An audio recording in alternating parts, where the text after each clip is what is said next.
এই যে আমাদের ছাদের আলু, ছাদে মাটির নিচে আলু হয়েছে। এই আলুর নাম কি? মাটির নিচের আলু নাকি অন্য কিছু? আপনারা কমেন্ট করে জানাবেন। এই আলু কাটতেছি, অনেক শখের আলু গাছের, খুব এক্সাইটেড।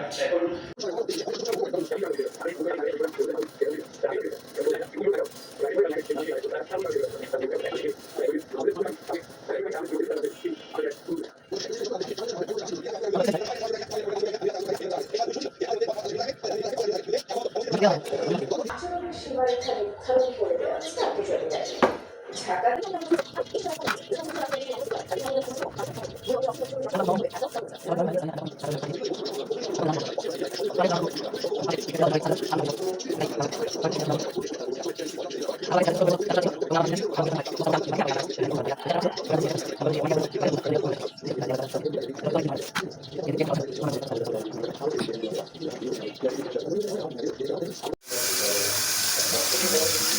মাংস ভিজাইছি, মুরগির মাংস দিয়ে কচু দিয়ে রান্না হবে।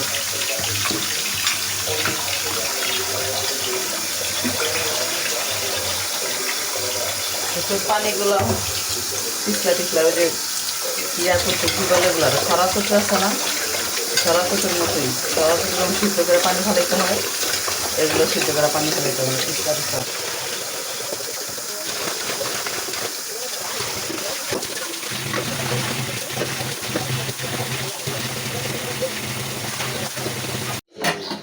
এই যে গাছ আলুগুলা একটু সিদ্ধ করে নিলাম, ভাত দিয়ে নিলাম।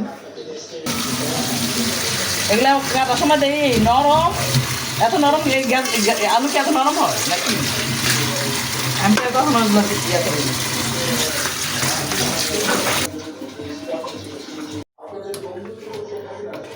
মাংসগুলো আগে একটু ভাজা নিব মশলা মাখায়া।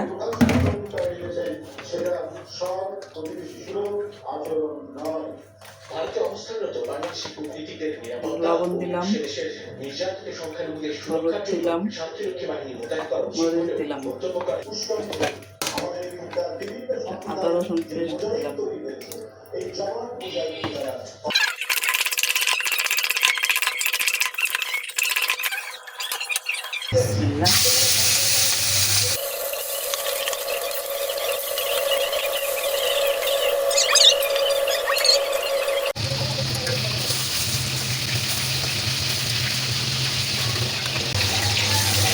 মুরগিটা ভেজে নিলে একটু খাইতে স্বাদটা একটু বেশি লাগে মনে হয়, তাই না?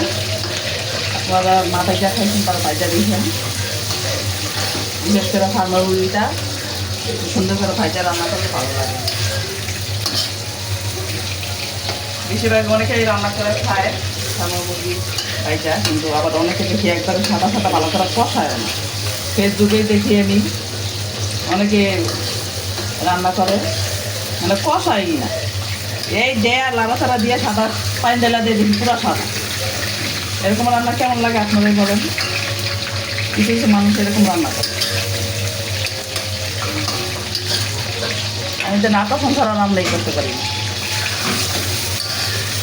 এটা স্বাদ কেমন লাগে এটা তো বুঝে গেছে।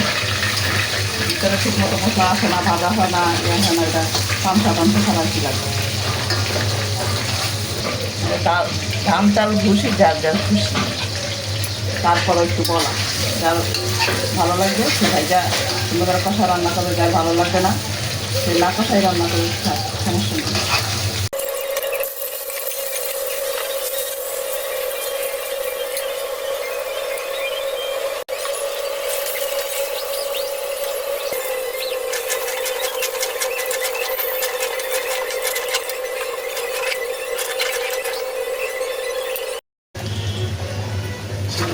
আলুটাও সুন্দর করে ভেজে নিলাম।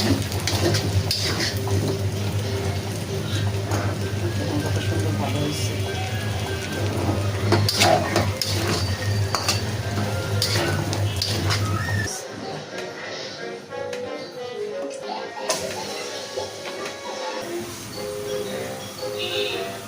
গরম মশলা তেজপাতা দিয়ে দিলাম, আদা রসুন পেস্ট,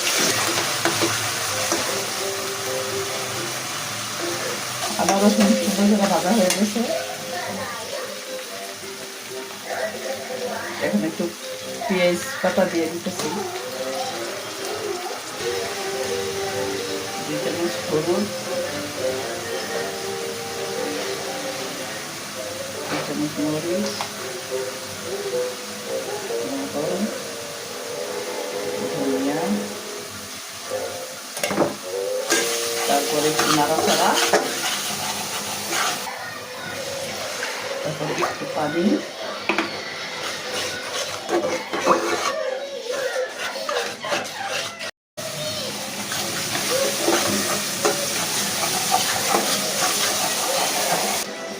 সুন্দর করে কষানো হয়ে গেলে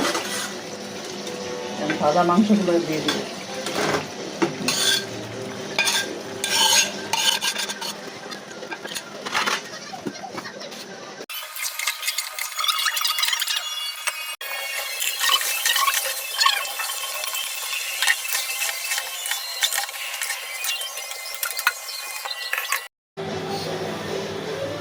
এই যে ভাজা করছি, এই কড়াইয়ের মধ্যে গরম পানি দিয়ে দিলাম, এই পানি গলেই তারপরে একটু দিয়ে দিলাম।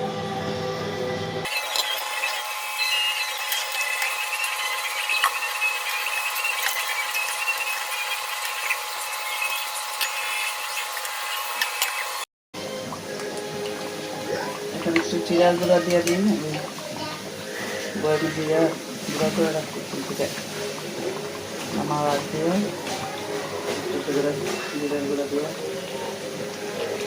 কিছুক্ষণ পরে 2 মিনিট পরেই আমাকে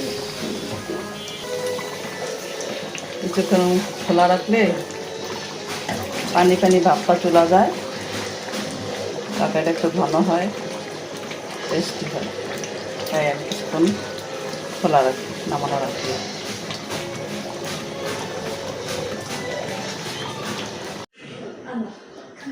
এই যে ছাদের ক্ষেতের আলু রান্না করে এখন আশেপাশে সবাই একটু একটু করে বিলাবো। এটা বিথির মার জন্য, এটা আমার ভাইয়ের ঘরে, এটা আমার মেয়ের বাসায়। এই যে ভাগে ভাগে দিলাম, তারপর পাতিলায় রাখছে আমাদের জন্য, এগুলো আছে আমাদের জন্য সব দিয়া।